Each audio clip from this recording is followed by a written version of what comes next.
Hello friends, welcome back once again. Friends, आज की class में हम लोग जानेंगे नाइट्रोजन के बारे में, अर्थात कि नाइट्रोजन किस प्रकार से फिर से फुलफिल करने के लिए आ जाता है। नाइट्रोजन है क्या, नाइट्रोजन की आवश्यकता क्या है और नाइट्रोजन की कमी को पूरा कैसे किया जा सकता है। नाइट्रोजन वायुमंडल में कैसे हमेशा बना रहता है और साथ ही साथ धरती में इसकी उपलब्धता कैसे बनती है। जो आवश्यक पेड़ पौधे होते हैं अपनी नाइट्रोजन की कमी को पूरी कैसे करते हैं, इन सभी के बारे में आज की क्लास में हम लोग डिस्कशन करने वाले हैं। तो बात करेंगे हम लोग नाइट्रोजन के बारे में। अब ये तो कंफर्म है आपको पता कि नाइट्रोजन की आवश्यकता एक पौधे को कितना अधिक होती है, क्योंकि आपको जितने भी आपके दलहनी पौधे हैं, जितने भी हमें दाल देने वाले पौधे, लेग्यूमियस प्लांट है, उनके अंदर नाइट्रोजन की फुलफिल करने के लिए तो व्यवस्था है। उनके पास एक आपका फ्रेंड है जो उसकी आपकी नाइट्रोजन को फुलफिल करने में उसकी हेल्प करता है। लेकिन बात ये आती है कि जो आपके अदर क्रॉप्स है, तो अदर क्रॉप्स में क्या आ जाएंगे आपको, जैसे मान लीजिए कि गेहूं है, चावल है, तो इन सभी की अगर खेती करते हैं तो इन्हें भी तो नाइट्रोजन चाहिए, इन्हें भी तो नाइट्रोजन चाहिए। तो इनको फुलफिल करने के लिए ये आपके नाइट्रोजन आते कहां से, नाइट्रोजन की फुलफिल करता कौन है। तो नाइट्रोजन को कंप्लीट चैन के रूप में जानेंगे कि नाइट्रोजन वास्तव में मिलता कहां। ठीक है, ये तो सबको पता है कि नाइट्रोजन वायुमंडल में सबसे ज्यादा मात्रा में अवेलेबल रहता है। नाइट्रोजन वायुमंडल में सबसे ज्यादा अवेलेबिलिटी वाला है। अबाउट 78% नाइट्रोजन जो होता है वो वायुमंडल में अवेलेबल है। अब बात ये आती है कि वायुमंडल में नाइट्रोजन है, लेकिन वो नाइट्रोजन धरती के अंदर कैसे आएगा। क्या वायुमंडल से पौधे इस नाइट्रोजन को प्राप्त कर सकते हैं क्या। अगर वायुमंडल से नाइट्रोजन प्राप्त करते हैं तो फिर बाहर से हमें इन चावल गेहूं या अन्य फसलों के लिए एनपीके जो खाद हमें देना पड़ता है, नाइट्रोजन फास्फोरस और पोटेशियम बेस्ड जितने भी हमें उर्वरक बाहर से देने पड़ते हैं, या फिर आपका कोई भी अगर जैविक खाद बाहर से देते हैं तो इसकी आवश्यकता हमें नहीं पड़ती।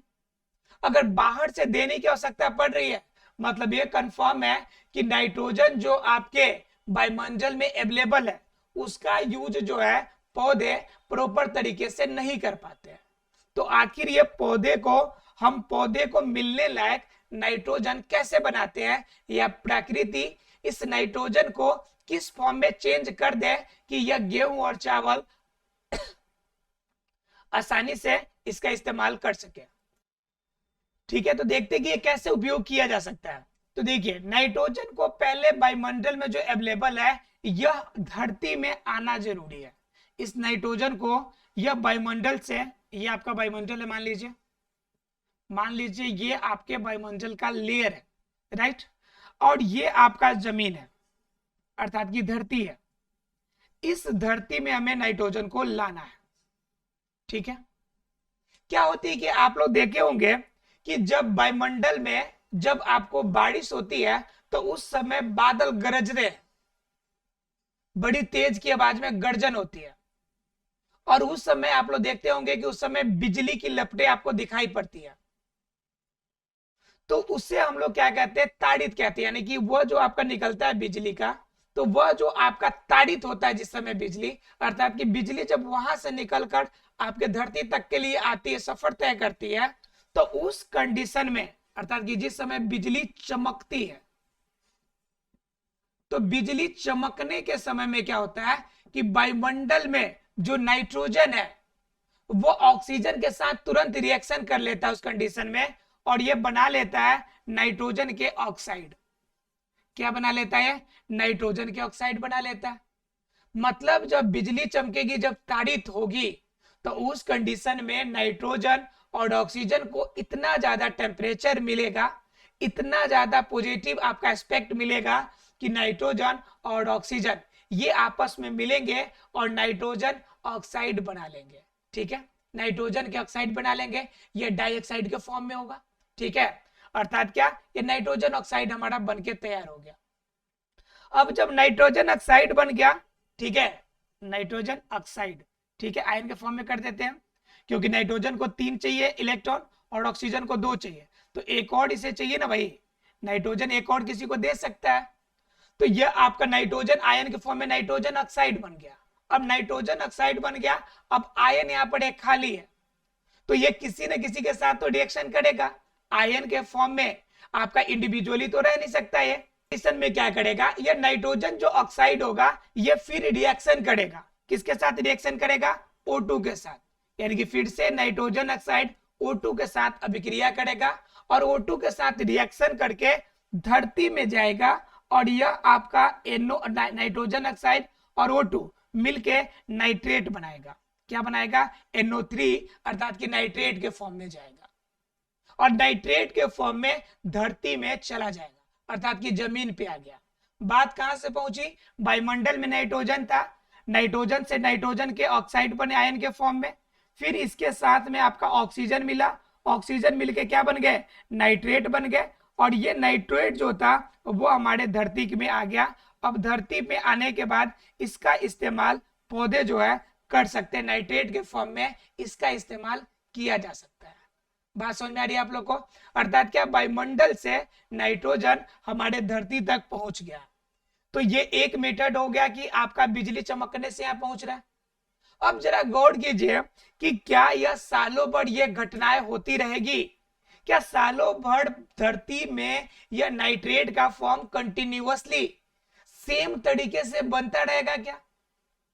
तो जब सेम तरीके से यह नहीं बनेगा तो उस कंडीशन में आपको अगर पौधे को चाहिएगा नाइट्रेट, तो कैसे पौधे प्राप्त करेंगे? तो पौधे के प्राप्त करने का कोई और मेथड तो होना चाहिए, कोई और तरीका तो होना चाहिए जिनसे कि नाइट्रेट अगर यह ताड़ित नहीं हो, अगर बिजली ना चमके फिर भी वह प्राप्त कर ले। तो उस मेथड के लिए क्या करते हैं, उसके लिए भी अलग मेथड है। चलिए जानते हैं उस मेथड को कि और कौन से तरीके हैं जिनसे प्राप्त कर सकते हैं। ठीक है, तो अगला मेथड हम लोग को जानना है अमोनीकरण का। अमोनीकरण मतलब क्या, अमोनिया बनने का क्रम। ठीक है, तो ये कैसे बनता है अमोनीकरण का मेथड, जरा से इस मेथड को हम लोग गौर कर लेते हैं। देखिए तो ये हो गया। अब देखना ये है कि अब अमोनीकरण कैसे होता है। देखिए, जो जीव मर गया, जो जीव मृत हो गए, अब मृत होने के बाद इनके शरीर के अंदर तो आपके नाइट्रोजन के यौगिक है, इनके अंदर शरीर के अंदर नाइट्रोजन के यौगिक है। तो नाइट्रोजन के यौगिक जब अवेलेबल होंगे और इनका शरीर जब अपघटन की क्रिया करेगा, इनका शरीर यानी कि मृत शरीर क्या करेगा, अपघटन की क्रिया करेगा, यानी अपघटित होगा, यानी टूटेगा, अपघटन होगा। तो अपघटन होने के बाद ये नाइट्रोजन के यौगिक टूटेगा और अमोनिया के फॉर्म में चेंज होगा। किसके फॉर्म में चेंज होगा, अमोनिया के फॉर्म में। जब यह आपका जीव मृत से अपघटन क्रिया के द्वारा अमोनिया जब बनता है तो इससे हम लोग कहते हैं अमोनीयकरण कहते हैं। ठीक है, क्या कहते हैं, अमीनोकरण, अमोनीकरण के नाम से जानते हैं, क्योंकि जो जीव मरा, अपघटन हुआ और अमोनिया हमें प्राप्त हुआ। अब यह जो अमोनिया का फॉर्म है, इस अमोनिया का फॉर्म से नाइट्रेट, अमोनिया का फॉर्म से नाइट्रेट प्राप्त होता है और यह नाइट्रेट कुछ जो होता है वो धरती में रह जाता है और कुछ वायुमंडल में चला जाता है, लेकिन अधिकांश पार्ट भारी होने की वजह से यह धरती में ही रुक जाता है। ठीक है, तो पहले हमें मृत जीव मिला, उसका अपघटन हुआ, अमोनिया प्राप्त हुआ और अमोनिया से हमें क्या प्राप्त हो गया, नाइट्राइट प्राप्त हो गया, नाइट्रेट प्राप्त हो गया। क्या प्राप्त हो गया, नाइट्रेट प्राप्त हो गया। अब क्या होता है कि इस नाइट्रेट से जो अगला फॉर्म है, यह जो नाइट्रेट है, यह नाइट्रेट वाला फॉर्म नाइट्राइट में बदलता है। ध्यान से समझिएगा वर्ड को, नाइट्रेट वाला जो फॉर्म है अब किस में बदलेगा, नाइट्राइट में। किस में बदलेगा, नाइट्राइट में। तो जब नाइट्रेट वाला फॉर्म नाइट्राइट में बदलेगा तो इससे हम लोग कहते हैं नाइट्रिफिकेशन। क्या कहते हैं इसे, नाइट्रिफिकेशन। ध्यान से समझिएगा, इसे हम लोग कहते थे अमोनीकरण। क्यों, क्योंकि मृत जीव से अपघटन के द्वारा अमोनिया बना। अब यहाँ पे अमोनिया से नाइट्रेट बन गया। अब नाइट्रेट से नाइट्राइट बनने के लिए जो मेथड इस्तेमाल होगा उससे हम लोग कहेंगे नाइट्रीकरण। ठीक है, या नाइट्रिफिकेशन। इस मेथड को क्या कहेंगे, इस मेथड को कहेंगे हम लोग नाइट्रिफिकेशन या नाइट्रीकरण। क्या कहेंगे? नाइट्रिफिकेशन या नाइट्रीकरण यह मेथड होगा जिससे नाइट्रेट क्या होगा? नाइट्राइट के फॉर्म में चेंज हो जाएगा। अब ये देखिए, अब ये नाइट्राइट के फॉर्म में चेंज होगा तो नाइट्राइट के फॉर्म में नाइट्रेट डायरेक्ट चेंज थोड़े ना हो जाएगा। इसके अंदर बहुत सारे एंजाइम्स काम करेंगे, इनके अंदर साइनोबैक्टीरिया काम करेगा, इसके अंदर बैक्टीरियोफाज काम करेगा। तो इसके अंदर बहुत सारे ऐसे प्राकृतिक जीव है जो नाइट्रेट को नाइट्राइट के फॉर्म में बदलने में हमारी मदद करते हैं। ठीक है, तो जो क्या करेंगे, इनके बीच की कड़ी में आते हैं, लेकिन क्या है कि ये चेंज वास्तव में करेंगे नाइट्राइट के फॉर्म में। और ये जो नाइट्राइट का फॉर्म जब चेंज हो जाएगा तो यह नाइट्राइट का फॉर्म पौधे के द्वारा अवशोषित करने योग्य हो जाएगा, क्योंकि ये टूटेगा तो आयन के फॉर्म में बदलेगा। और मैंने आपको बताया था कि पौधे कोई भी पोषक तत्व अगर ग्रहण करते हैं तो वह आयनीकृत फॉर्म में जब जाता है तब वो आयनीकृत फॉर्म को ही इस्तेमाल करते हैं और उस आयन का उपयोग करके अकार्बनिक पदार्थों को कार्बनिक पदार्थों में बदलते हैं, जिनसे उनके शरीर की उपयुक्त पोषक तत्वों की कमी पूरी होती है। और जब वो विकसित होते हैं तो वह जो पोषक तत्व होता है उसका इस्तेमाल जीव अपने रूप में कर लेते हैं। ठीक है, तो यह सीक्वेंस चलता रहता है। तो यहां पर भी अब देखिए, जो जीव मृत हुआ है वह उनसे पहले क्या था? पौधे से प्राप्त किया था। जो जीव मरा है वह जीव जो भोजन के रूप में इस्तेमाल किया है वह क्या किया है? पेड़ पौधे को, यानी कि पेड़ पौधे को इस्तेमाल किया है। अब यह पेड़ पौधे से यह जीव ने अपना भोजन प्राप्त किया, जीव ने अपना भोजन प्राप्त किया, जीव अपने जितने दिनों तक उनकी आयु थी जीवित रहे, फिर यह जीव मृत हो गया, अर्थात कि जीव मर गया। मरने के बाद इनका अपघटन हो गया।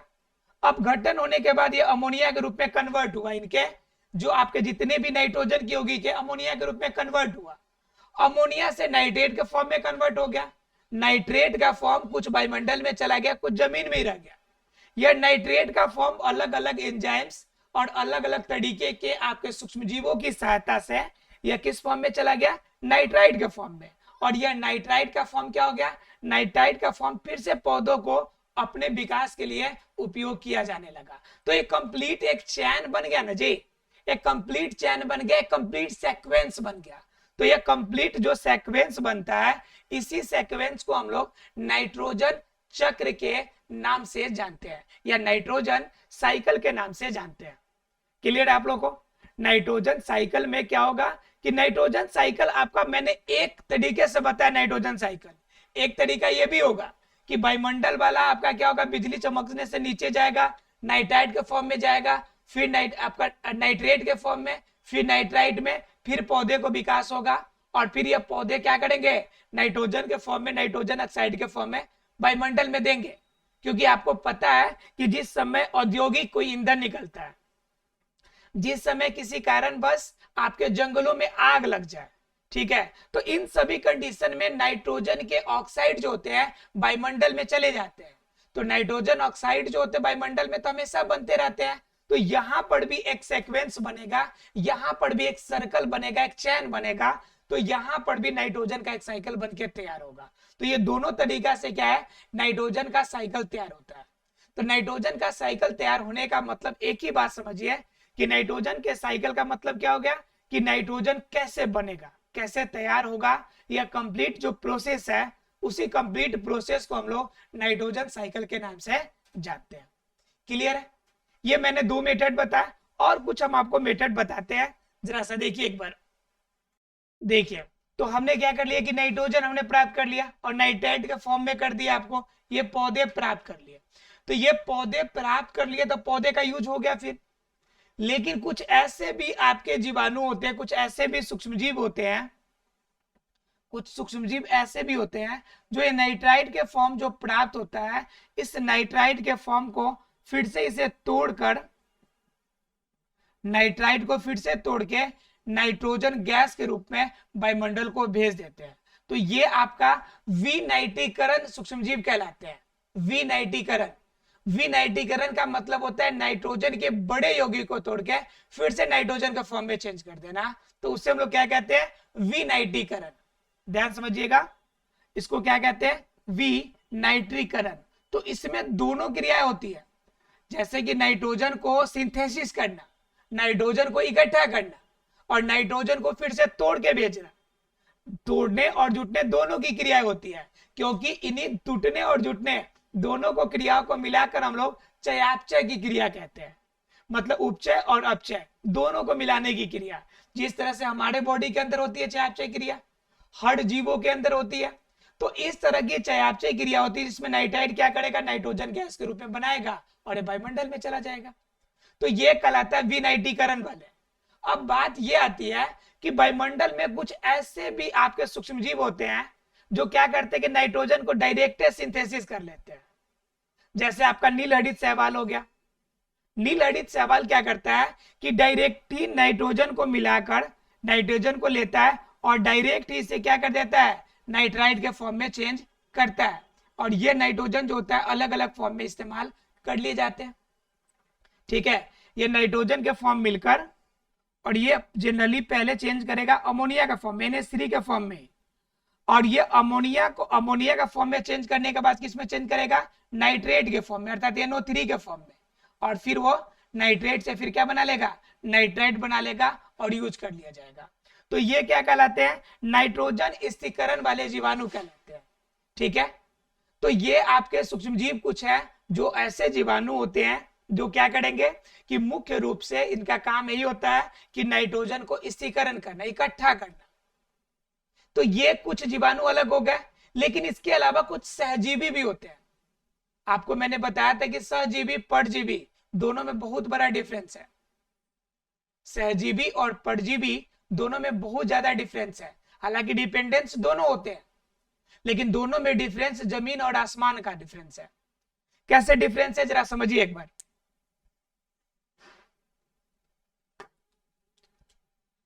परजीवी,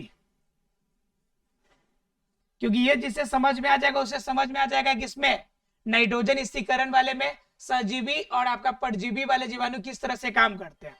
तो परजीवी का मतलब क्या कि कोई भी जीव जो होगा ना वो दूसरे पे डिपेंड होगा। कोई भी जीव दूसरे पर डिपेंड हो, लेकिन दूसरे पर डिपेंड होकर सिर्फ अपना फायदा के बारे में सोचे, उसके फायदे के बारे में न सोचे। सिर्फ उनको सिर्फ पर्सनल अपना फायदा हो, तब वह कहलाएगा परजीवी। जैसे मान लीजिए जू है, आपके सर पे है, आपके सर पे रहता है, दिन रात आराम से आराम करके सोता भी है और खाना खाने के लिए आपका खून भी चूसता है। तो उस कंडीशन में क्या हो गया, वो आपका परजीवी हो गया। वो आप पे रहा और सिर्फ अपना फायदा देखा, आपको उनसे कुछ भी बेनिफिट नहीं है, बल्कि सिर्फ और सिर्फ उनसे हानि है। लेकिन वहीं पे दूसरा वर्ड होता है आपका सहजीवी। सहजीवी का मतलब होता है साथ साथ जीने वाला, यानी कि एक साथ एक दूसरे के सहयोग से जीने वाला।